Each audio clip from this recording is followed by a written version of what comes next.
Hello विद्यार्थी मित्रांनो, welcome 10वी मध्ये मी विजय गोळे सर आपलं सगळ्यांचं स्वागत करतो आहे। विद्यार्थी मित्रांनो, वेलकम 10वीच्या माध्यमातून गेल्या 10 वर्षांपासून 10वीच्या विद्यार्थ्यांनी अभ्यास कसा करावा, अभ्यास करताना मनाची मदत कशी घ्यावी याचं मार्गदर्शन आम्ही करतो।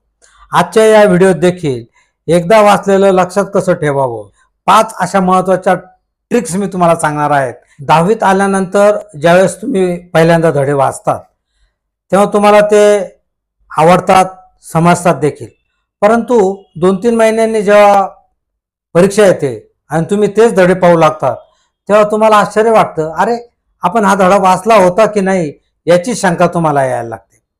कारण तुम्ही तो फक्त एकदा वाचलेला असतो किंवा एकदा ऐकलेला असतो आणि त्यामुळे त्यातलं काहीही तुमच्या लक्षात राहत नाही। आजच्या या व्हिडिओमध्ये मी तुम्हाला अशा 5 ट्रिक सांगणार आहेत की ज्या केल्यामुळे तुम्ही केलेला अभ्यास वर्षभर लक्षात राहू शकेल। विद्यार्थी मित्रांनो, पहिली जी मेथड आहे तिला क्विज अँड रिकॉल मेथड असं म्हणतात। तुम्हाला माहित असेल की तुमचे जे शिक्षक असतात ते तुम्हाला अतिशय चांगल्या पद्धतीने शिकवतात। समजा तुम्ही तुमच्या एखाद्या विज्ञानाच्या सरांकडे गेले, टीचरकडे गेले आणि त्यांना 9वीच्या पुस्तकातला एखादा प्रश्न विचारला तर तुम्हाला ते लगेच त्याचं उत्तर सांगतात। तेव्हा तुम्हाला आश्चर्य वाटतं की सरांना एवढं सगळं कसं काय माहित आहे। तर विद्यार्थी मित्रांनो, शिक्षक जेव्हा मुलांना शिकवण्यासाठी म्हणून धडा वाचतात त्यावेळेस ते अतिशय बारकाईने त्याचा अभ्यास करतात आणि पुन्हा पुन्हा विद्यार्थ्यांना शिकवल्यामुळे त्यांच्या ते स्मरणात देखील चांगल्या पद्धतीने राहतं। ही जी पहिली पद्धत आहे त्याच्यामध्ये तुम्ही स्वतःच तुमचा टीचर व्हायचं। समजा एखादा धडा विज्ञानाचा किंवा कुठलाही एक धडा तुम्ही शिकला, तुम्हाला त्यातली सगळी माहिती झाली आहे, तर तोच धडा तुम्ही तुमच्या वर्गातल्या विद्यार्थ्यांना कसा शिकवाल अशा पद्धतीने हा अभ्यास करायचा। आता तुम्ही म्हणाल की सर आम्ही कसं काय शिकवणार, आम्हीच तर विद्यार्थी आहोत। विद्यार्थी मित्रांनो, असा त्याचा अर्थ नाही। तुम्ही जर तुमचा धडा शिकले आणि ज्यावेळेस तुम्ही घरी जाल त्यावेळेस तुम्ही मनातल्या मनात कल्पना केली की तुमच्या समोर तुमच्या वर्गातले सगळे विद्यार्थी बसलेले आहेत आणि त्यावेळेस जर तुम्ही त्यांना त्या धडा शिकवू लागले तर तुम्ही त्यांना कशा पद्धतीने सांगाल, कशा पद्धतीने शिकवाल, कसे प्रश्न विचाराल आणि कशी उत्तरं द्याल हा त्याचा अर्थ आहे। म्हणजे तुमच्या समोर विद्यार्थी आहेत असं समजून ज्यावेळेस तुम्ही त्या धड्याबद्दलची माहिती देत राहाल त्यावेळेस तुमच्या बऱ्याच गोष्टी लक्षात येतील।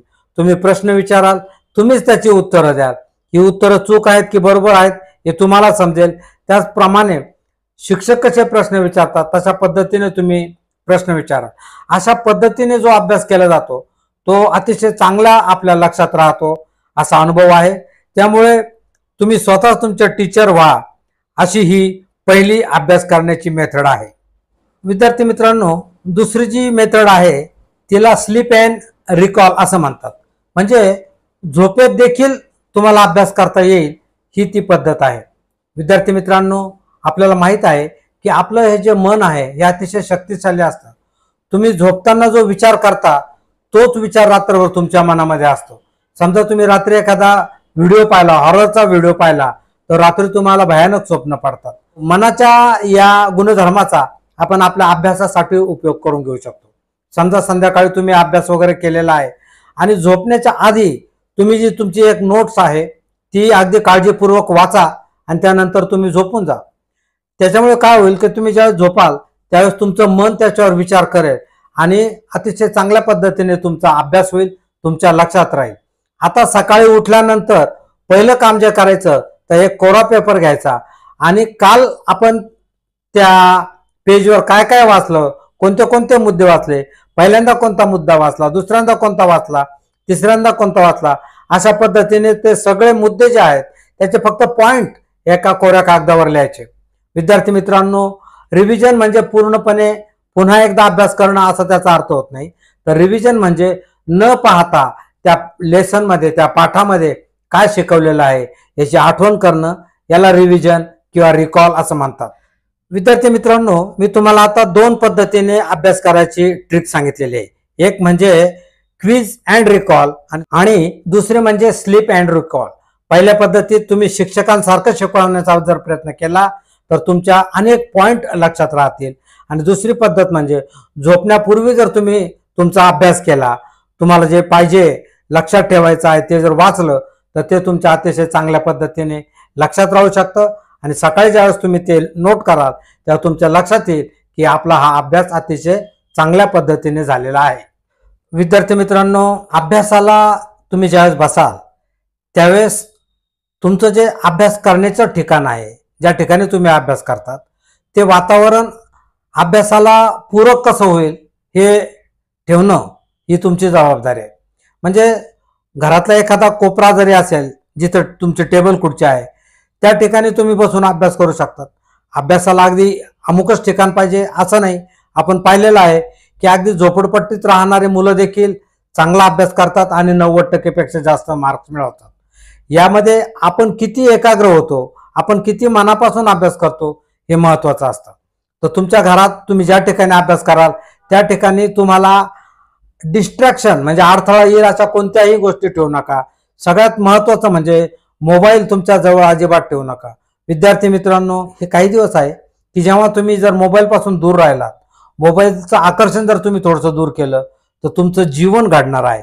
त्यामुळे अभ्यास करताना 1 तास तर मोबाईल जवळ ठेवायची गरजच नाहीये. मोबाईल जवळ ठेवू नका, टीव्ही जवळ बसू नका. ज्या ठिकाणी तुम्हाला तुमचं मन विचलित होईल अशा कोणत्याही ठिकाणी बसू नका. ज्या ठिकाणी अभ्यास करायला उत्सुकता वाटेल, अभ्यास करण्यामध्ये मूड येईल असं तुमच्या घरातलं वातावरण ठेवा आणि त्या ठिकाणी तुम्ही अभ्यास करा. अभ्यासाला सुरुवात करताना तुमचं पुस्तक उघडल्यानंतर जो टॉपिक तुम्ही करणार आहात त्या टॉपिकवर एक नजर फिरवा. फक्त पहिल्यांदा पाहून घ्या त्याच्यात कोणते पॉइंट आहेत, कोणते चित्र आहेत, हे सगळं पाहिल्यानंतर त्यानंतर तो वाचायला सुरुवात करा आणि त्या टॉपिक मधली प्रत्येक कन्सेप्ट, प्रत्येक संकल्पना जी आहे ती समजून घ्या. विद्यार्थी मित्रांनो, एखादी संकल्पना किंवा एखादी कन्सेप्ट जर तुम्हाला समजले नाही तर ती सोडू नका, ती ड्रॉप करू नका. तर ती समजण्यासाठी तुम्ही एखादा छोटासा व्हिडिओ बघू शकता किंवा कोणाला विचारू शकतात. मात्र तुमची जी कन्सेप्ट आहे ती क्लिअर झाल्याशिवाय तुमचा अभ्यास झाला आहे असं म्हणता येणार नाही. त्यामुळे धड्यातली प्रत्येक विषय, प्रत्येक मुद्दा, प्रत्येक कन्सेप्ट समजली पाहिजे अशा पद्धतीने वाचा, म्हणजे ते तुमच्या नंतर नीट लक्षात राहील.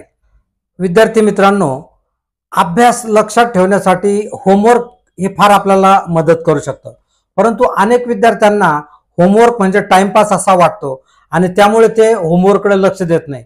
उलट एखाद्या मित्राची वही घेऊन ते भरभर ते त्यांनी जसं लिहिलं असेल तसं लिहितात आणि ते होमवर्क दाखवतात. विद्यार्थी मित्रांनो, तुम्ही होमवर्ककडे जर स्टडी म्हणून पाहिलं तर तुम्हाला त्याचा खूप फायदा होणार आहे.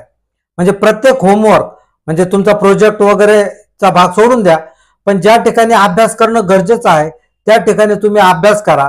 सरांनी काय विचारलेलं आहे, होमवर्कमध्ये काय दिलेलं आहे, आपण काय लिहितो आहे, यातली प्रत्येक गोष्ट तुम्ही जर समजून उमजून केली तर हे सगळं तुमच्या लक्षात राहणार आहे. त्यामुळे होमवर्ककडे स्टडी म्हणून पहा, म्हणजे तुम्हाला तुमचा अभ्यास, तुमचं होमवर्क हे सगळं लक्षात राहील आणि त्याचा तुम्हाला तुमचा अभ्यास लक्षात ठेवायला देखील उपयोग होईल. विद्यार्थी मित्रांनो, आपण केलेला अभ्यास लक्षात ठेवण्यासाठी मी तुम्हाला किंवा एक मेंदूचा व्यायाम सांगणार आहे. तो जर तुम्ही केला तर तुमचं जे मेंदूमधलं स्मरणशक्तीचं केंद्र आहे ते जागृत होऊ शकतं. हा व्यायाम असा आहे, अतिशय सोपा आहे.